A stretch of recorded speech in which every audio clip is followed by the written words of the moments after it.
ನಮಸ್ಕಾರ ಬಾಗಲಕೋಟೆ ಮಂದಿಗೆ. ನಾವು ಹೊರಟಿದ್ದೇವೆ ಬಾದಾಮಿ ಶಂಕರಮ್ಮನ ದೇವಸ್ಥಾನಕ್ಕೆ. ಬನ್ನಿ ಹೋಗೋಣ. Subscribe village travels vlogger please. ಗುಡಿ ಒಳಗೆ ಹೋಗಿ ದೇವಿ ದರ್ಶನ ಮಾಡ್ಕೊಂಡ್ ಬಂದೆವು. ಗುಡಿ ಒಳಗ ವಿಡಿಯೋ ಮಾಡಕ್ ಅಲವ್ರಿಲ್ಲ, ಸೊ ಅದಕ್ಕೆ ವಿಡಿಯೋ ಮಾಡಿಲ್ಲ. ತಾಯಿ ದರ್ಶನ ಎಲ್ಲ ಮಾಡ್ಕೊಂಡು ಹೊರಗೆ ಬಂದೆವು. ಅಲ್ಲಿ ಒಬ್ರು ಅಜ್ಜಿ ಜವಾರಿ ಊಟ ಅದ ಮಾಡ್ಬರ್ರಿ ಅಂದ್ರು. ನಮಗೂ ಬಾಳ ಹೊಸೋಗಿತ್ತು, ಊಟ ಮಾಡೇ ಬಿಡಮಂತ ಅಜ್ಜಿ ಬಲ್ ಕುಂತೇವು. ಇದು ಯಾವಾಗ ನಡೆದ ಕೊಡ್ಲತ್ತೀರ ನೀವು? ಎಷ್ಟು ವರ್ಷ ಐತ್ರಿ? 20 ವರ್ಷ.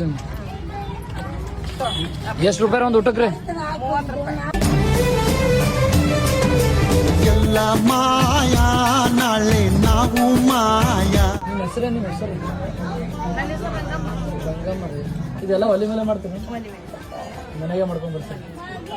ಅಜ್ಜಿ ಊಟಾರ ಭಾರಿ ಜಬರ್ದಸ್ತ್ ಕೊಟ್ಟಳು. ರೊಟ್ಟಿ, ಮೊಸರ, ಹಿಂಡಿ ಎಲ್ಲಾ ಭಾರಿ ಇತ್ತು. ಸೊ ನೀವೇನ್ರ ಬಾದಾಮಿಗೆ ಬಂದ್ರಿ ಅಂದ್ರ ಇವ್ರ ಬಲ್ಲಿ ಊಟ ಮಾಡೋದ್ ಮರಿಬೇಡ್ರಿ. ಆ ಬಾದಾಮಿ ಸುತ್ತಮುತ್ತ ಹಳ್ಳಿದಂದಿರೋ ರೈತಾಪಿ ವರ್ಗದವ್ರು ಮಾಡ್ಕೊಂಡ್ ಬರೋ ಅಡಿಗೆ ಇರ್ತದೆ ಇದು. ಈ ಜವಾರಿ ಊಟದ ರುಚಿ ದೊಡ್ಡ ದೊಡ್ಡ ಹೋಟೆಲ್ದಾಗೂ ಸಿಗಲ್ಲ ಅಂತ ಹೇಳ್ತೀನಿ. ಎಲ್ಲರಿಗೂ ನಮಸ್ಕಾರ. ಎಲ್ಲ ಮಾಯಾ